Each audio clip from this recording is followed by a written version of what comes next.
mundo en esta nueva edición de Los Sabios en la Z, una producción de Bienvenido Rodríguez bajo la conducción de quien les habla, su anfitrión, general retirado Miguel Ángel Cordero. Hoy tenemos un tema bastante, pero bastante controversial, porque vamos a hablar sobre lo que es el fenómeno Trump y cómo se ha explayado por todo lo que se llama el ámbito global. Debemos recordar que hace un tiempecito, pues China realizó su tercer congreso para elegir su secretario general y presidente del Politburó del Partido Político Comunista de China, y eso concitó grandes inquietudes en lo que es la esfera global.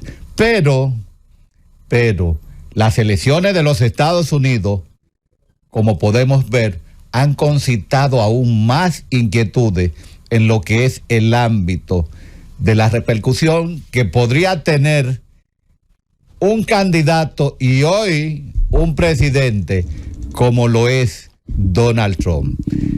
Las expectativas ante la incertidumbre para algunos y certidumbres para otros nos ha llevado a nosotros a combinar y a preparar un tema de lujo para ese público que nos ve, nos escucha, no solo en la República Dominicana, sino en todo el mundo. Y tenemos para el día de hoy el siguiente tema: geopolítica de la inseguridad. ¿Por qué hablamos de geopolítica de la inseguridad? Lo vamos a explicar más adelante. Geopolítica de la inseguridad, 2 puntos. Las expectativas de una nueva era para Estados Unidos y el mundo tras la victoria de Donald Trump. Pero tenemos que visualizar también cuál será el impacto de esa nueva era en la República Dominicana. Para nosotros hablar de lo que es la geopolítica de la inseguridad es porque no sabemos todavía cuáles serán los alcances de la victoria de este gran magnate del sector inmobiliario de los Estados Unidos, Donald Trump, quien ha marcado un nuevo hito en lo que es el proceso electoral en los Estados Unidos, porque después de una centuria, después de 100 años, ha repetido la acción de Cleveland, de ese presidente Cleveland, que volvió por una segunda vez al poder a obtener un segundo mandato. Y vemos cómo Donald Trump ha logrado desplazar a 2 grandes damas del Partido Demócrata, a Hillary Clinton en el 2016 y ahora a Kamala Harris en lo que es las elecciones del 2024. Esta victoria de Donald Trump trae como resultado una serie de conclusiones, pero a la vez de reflexiones sobre lo que son los sistemas políticos y de partido en los Estados Unidos. Ya de hecho, el Partido Demócrata debe sentarse a reflexionar. ¿Qué hicimos mal? ¿Dónde fallamos? De hecho, ya se están buscando culpables. La expresidenta de la Cámara de Representantes, Nancy Pelosi, le está echando la culpa a Joe Biden, alegando que se retiró muy próximo a las elecciones, que debió haberlo hecho antes. Pero ella aspiraba también como candidata, que fuera señalada para ocupar ese desplazamiento de Joe Biden. Y nos preguntamos, ¿cuál será la próxima dama que se tire a una contienda electoral por el Partido Demócrata? ¿Será Michelle Obama? Una Michelle Obama que llamó a los latinos, que llamó a los afroamericanos, principalmente a la parte femenina, a que obligaran a sus esposos, a su novio, a su pareja, a que votaran por el Partido Demócrata, llamándola a empoderarse para que dispusieran y ordenaran a su pareja que tenían que votar, porque el control lo tenían las mujeres. Eso es parte de una cultura llamada wokismo. Un wokismo que ha envenenado lo que es la cultura, no solamente de la sociedad norteamericana, sino de todo el mundo, porque se ha generado como una política internacional, ya no una política de Estado, a través de organismos internacionales, donde los organismos internacionales pues se han contaminado y han desplegado una serie de entidades encaminadas a promover esta cultura woke. Esperamos que la victoria de Donald Trump pues le dé un giro a esta política interna que se ha explayado por todos los sectores del ámbito global con el objeto de maltratar, de diezmar lo que es la tradición, lo que es la costumbre, lo que es el derecho consuetudinario de los estados, su libertad para disponer de cómo manejar los asuntos sociales y familiares sobre todo. Pero ya vemos a una Kamala Harris que perdió su sonrisa después de las elecciones del día 5. Ha perdido esta dama su sonrisa producto de un, vamos a decir, apabullamiento electoral, donde las encuestas daban un empate técnico, pero las casas de apuestas daban a Donald Trump como ganador. No hubo una casa de apuestas que diera a Donald Trump como perdedor. Entonces, deben revisarse de igual manera las encuestadoras. Las encuestadoras que, podríamos decir, se visualiza que tenían cierta inclinación hacia lo que es el Partido Demócrata. Ahora, la indecisión o esa inseguridad manejada por las encuestas en cuanto a los estados swing, péndulo, bisagra, como se le quiera llamar, lo hemos notado. Arrasó en todos los estados péndulos. Pero hay que hablar sobre el gasto en ese proceso electoral. El Partido Demócrata solamente en Pensilvania gastó $1,000 millones. Una cantidad alarmante con la que se puede resolver un problema en un estado latinoamericano. Podría salir un estado latinoamericano de su gran crisis y deuda económica con ese dinero gastado por el Partido Demócrata. Ahora, este proceso electoral vivido en los Estados Unidos está llamando a lo que es una redefinición de lo que es la política partidista de los Estados Unidos. Esa política partidista que ha contaminado de hecho a todo lo que es Latinoamérica y el mundo, porque se han seguido ejemplos, se han seguido pasos, se han seguido esa cultura del ámbito de lo que es una divergencia entre lo que es y lo que debe ser.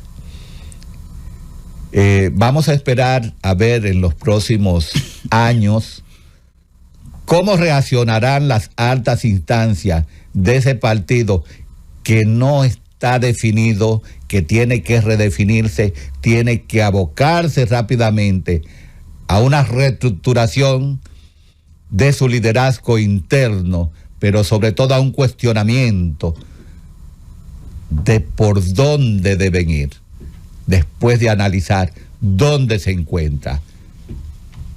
¿Seguirá el Partido Demócrata sus divisiones internas a través de una falta de definición de qué es lo que quiere, qué es lo que debe vender a esa sociedad norteamericana? Vamos a ver. Ahora, los grandes desafíos que tienen los Estados Unidos con su nuevo presidente Donald Trump son varios. Tiene que afrontar desafíos no solo a lo interno, de concentrar el poder a lo interno para disponer ya con el Congreso prácticamente a su favor, el Senado, y ya casi definiéndose lo que es la Cámara de Representantes, con un Congreso a su favor, puede disponer. Ahora, tiene la obligación Donald Trump en su último periodo, porque ya no puede aspirar a más, de cambiar el rumbo de los Estados Unidos ante la inseguridad geopolítica que se encuentra en los Estados Unidos y que está contaminando a todo lo que es Latinoamérica, el Caribe, Europa, el África y todos los demás países del globo terráqueo. Ante esos desafíos debe afrontar lo que son las grandes amenazas dentro del contexto de la polemología de las guerras y los conflictos. Y nos preguntamos, ¿qué sucederá con esa guerra Rusia-Ucrania?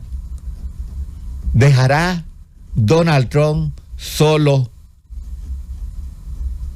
a Zelensky? ¿Le dará todos los votos de confianza a Rusia, donde existe una gran paradoja? Soy admirador de Rusia, pero no soy admirador de Xi Jinping en China. Y ante esa alianza estratégica a todo nivel, sin límite, que se han profesado tanto Xi Jinping como Vladimir Putin, ¿podrá romper Donald Trump ese sistema de alianza político, económico y militar? No lo creemos. No lo creemos. No lo creemos por el hecho de que Vladimir Putin está jugando ahora mismo una doble cara. Una doble cara porque se siente confiado, se siente seguro con una China que le ha dado la mano durante todo este proceso de conflicto a lo que él llama su operación militar especial en Ucrania, pero no solamente a la operación militar, a las sanciones. Se ha saltado las sanciones de Occidente a través de ese apoyo desmedido de China. Pero dentro de esa dicotomía, de esa dinámica relacional China-Rusia, ¿a qué acuerdo se llegará para la paz en Ucrania? ¿Le permitirá Donald Trump que Putin o la Federación Rusa se quede con el 20% del territorio ucraniano? ¿Que imponga su decisión en cuanto al sistema político, al sistema de gobierno de Ucrania? ¿Impedir que entre a la Unión Europea y con ello, a su vez, a la OTAN? Hay que visualizarlo. Porque una de las grandes demandas que tiene Vladimir Putin es el desarme total de lo que es Ucrania. El desarme sin ejército. ¿Lo permitirá Donald Trump dentro de un posible acuerdo? No lo creemos. Cuando vemos un Zelensky que habla sobre su victoria y la posibilidad de la generación de una posible arma nuclear, OTAN o arma nuclear. Es decir, pensamos dentro de este análisis que Donald Trump podría permitir la cesión de algunos territorios de Ucrania a la Federación Rusa, pero a su vez no permitiría ese desarme total. De esa misma manera, Estados Unidos podría seguir suministrando armas a Ucrania y eso empoderaría al sector bélico, al sector empresarial de armamento de los Estados Unidos. Pero no solo eso. Dentro de la llamada reconstrucción de Ucrania, esa compañía llamada BlackRock, que ya está visualizando un sustancioso contrato, podría favorecer. Entonces, esos acuerdos Rusia-Ucrania podrían favorecer a sectores inmobiliarios, a sectores de la construcción, a los sectores de las empresas armamentistas, y todos salimos ganando. Un acuerdo a la par. Pero vamos a ver entonces qué podría suceder en el Medio Oriente. En el Medio Oriente, donde recientemente Joe Biden ha propiciado lo que es una paz a través de un acuerdo de Hamas con Israel, y que el grupo Hamas, allá en Qatar, con su sede en Qatar, pues renunció a la paz a través de la entrega de los rehenes. Algo que llenó de ira a Biden y que le ha pedido al emir de Qatar que tire a la calle prácticamente a lo que son los líderes del grupo Hamas. ¿Podrá el emir de Qatar cumplir con estas demandas de los Estados Unidos, donde ya Joe Biden ha tomado ciertas decisiones de declarar a los cabecillas que se encuentran allá en Qatar como delincuentes internacionales y ponerle sanciones? Y eso se podría trasladar si Qatar no se afilia a las demandas de Estados Unidos. Es una diferencia a nivel político-militar con los Estados Unidos, algo que Qatar no creo que vaya a ceder, que vaya a aventurarse con tal de mantener sus relaciones con Hamas. Pero en esa dinámica relacional de qué podría ser el nuevo presidente Donald Trump con relación a este caso, vemos que el apoyo que tiene Donald Trump hacia Israel es totalmente 100%. Ahí no hay ninguna duda en cuanto a que pueda propiciar una paz en perjuicio de Israel. Pero no solamente con el caso de Hamas, sino de Hezbollah, pero ahí le toca también a Irán. Una Irán desafiante que, al ser cuestionado su presidente sobre la victoria de Donald Trump, dijo: no nos inquieta, porque Irán tiene su propio sistema, tiene su seguridad en el poder de sus sistemas políticos y sus instituciones. Entonces, ya pudimos ver que hay una diferencia, un diferendo desde la muerte de Qasem Soleimani allá en Irak, cuando Donald Trump mandó prácticamente a eliminar a este gran general de la fuerza Quds, de la fuerza revolucionaria de Irán, lo que trajo una crisis entre ambos países. Pero en el Medio Oriente vamos a ver cómo se terminan de desarrollar los eventos con un Netanyahu, un primer ministro de Israel, que despidió un día antes de las elecciones a su ministro de Defensa, Yoav Gallant. Y es cuestionante que despidas a tu ministro de Defensa cuando tienes una amenaza por parte de Irán antes de las elecciones de los Estados Unidos. Hay que ver qué pasó ahí. Hay que ver. Pero en los próximos días podremos ver la definición de qué hará o qué dirá Donald Trump con relación a este tema. De igual manera, nos preguntamos cómo será la postura de los Estados Unidos y con ello del presidente Donald Trump ahí en el mar meridional de China, con relación a lo que es Taiwán ante China. Ya sabemos que su actitud es la de no involucrarse en otros escenarios bélicos para dedicarse y concentrarse en su dinámica relacional con China. Con China, donde ya anunció aranceles a ciertos sectores de importación, buscando lo que es la equidad en el ámbito de la balanza comercial. Pero podríamos preguntarnos cómo será su relación con Europa.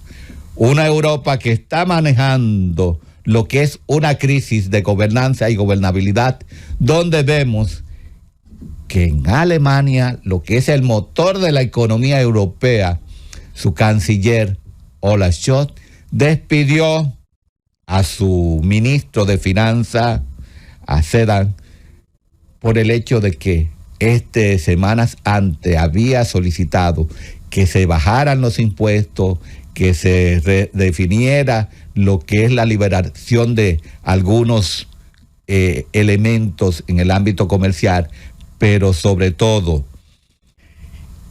que se trabajara en lo que es la reducción del gasto público y que se concentrara Alemania en generar una dinámica a través de los energéticos y el gas que fuera favorable para definir lo que es la economía alemana. Fue despedido y ya prácticamente se llamó o se le pidió parte de su alianza semáforo que convocara unas elecciones. En cambio, él ha pedido para el próximo 15 de enero lo que es una moción electoral. Y de fallar esa moción electoral, entonces, en 6 meses se irían a unas elecciones definitivas, donde no se sabe lo que pueda pasar, donde un partido, Nueva Alternativa por Alemania, pues, que representa lo que es la extrema derecha, no se le visualiza grandes posibilidades porque nadie quiere pactar con este partido. Entonces, podría ser sometido a una moción de censura el canciller Olaf Scholz, pero vamos a ver cómo discurre esa relación entre lo que es Europa y Estados Unidos, donde vemos una Europa que ahora mismo está pasando por una indefinición en base a lo que es su contienda interna de los diferentes estados en una visión hacia la postura de lo que podría ser Donald Trump en base a las alianzas de la OTAN y la seguridad en Europa, donde se cuestionan, ¿se alejará Estados Unidos de la seguridad de Europa? ¿Se alejará de la OTAN? Y ahí es donde está el dilema de seguridad europeo, donde tienen que visualizar o deben visualizar lo que se llama una estrategia de seguridad para poder afrontar cualquier dilema que pueda surgir en los años venideros ante la incertidumbre de lo que pueda suceder en lo que es Ucrania. Pero vamos a ver lo que está pasando, podría pasar en Latinoamérica, con México principalmente, el primer aliado económico en Latinoamérica de los Estados Unidos, donde es probable que el TEME, que hay una renegociación el próximo año, pues pueda sufrir algunas variantes.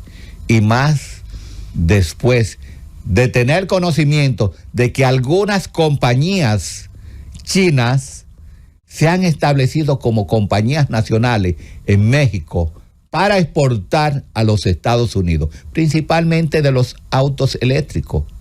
Autos eléctricos donde Estados Unidos ya ha impuesto aranceles altos a las importaciones de esos autos por razones de seguridad nacional, porque debemos recordar que esos autos manejan lo que es la tecnología LIDAR, una tecnología que puede conllevar a el espionaje. Pero no solo esto, hay unos 2.566.000 autos eléctricos en los Estados Unidos de origen chino. ¿Cómo llegarán a un acuerdo Estados Unidos y México para no afectar donde ya Donald Trump amenazó con elevar aranceles de un día a un 20%, donde la presidenta de México, que tenía una actitud hostil contra los Estados Unidos, ya ha bajado la guardia, donde Andrés Manuel López Obrador, una semana antes de abandonar el poder, nacionalizó una compañía minera de inversión norteamericana. ¿Qué pasará con esto? Vamos a ver. Estaremos pendientes a todo esto, pero en el resto de Latinoamérica ya hay una crisis por el hecho de que amenazó con repatriar todos esos inmigrantes ilegales que se encuentran en los Estados Unidos, donde Honduras, Guatemala, El Salvador, solamente esos 3 países envían desde los Estados Unidos sus familiares remesas por más de 19 mil millones de dólares al año. ¿Cómo podría afectar esta repatriación de ilegales latinoamericanos, principalmente de Centroamérica, donde ya amenazó que su primer decreto sería cerrar la frontera sur de los Estados Unidos e imponer aranceles altos a México si no detenía o corregía lo que es ese proceso migratorio ilegal? Bueno, vamos a ver hacia dónde se extiende, pero la gran incógnita será: ¿cómo afectará eso a la República Dominicana? ¿Le afectará negativa o de una manera positiva? Yo particularmente, como analista, podría decir que no podemos esperar que nos vaya peor que con el Partido Demócrata, que ha tratado de implementar, de imponer el wokismo a través de sus legaciones diplomáticas en el país y sus enviados especiales, afectando no solamente lo que es la imagen y la cultura de la República Dominicana, pero a su vez lesionando la soberanía en el proceso de toma de decisiones en cuanto a los procesos migratorios. Y por ello entendemos que la República Dominicana se ha liberado de un clavo, de una espina en los zapatos. Porque si Estados Unidos toma una actitud restrictiva hacia la migración en su territorio, no podría impedir que la República Dominicana haga lo mismo. En ese sentido entiendo que podríamos navegar de una manera simultánea en el mismo rumbo junto a los Estados Unidos, porque ya no tendríamos esa presión política a través de enviados especiales para que nosotros podamos sucumbir ante lo que es el chantaje internacional que nos tienen montado algunos países del ámbito internacional, pero no solamente algunos países, nuestros queridos vecinos, que a través de su ministra de Exteriores, su canciller, pues se ha decidido a indisponer a la República Dominicana en todo el globo terráqueo.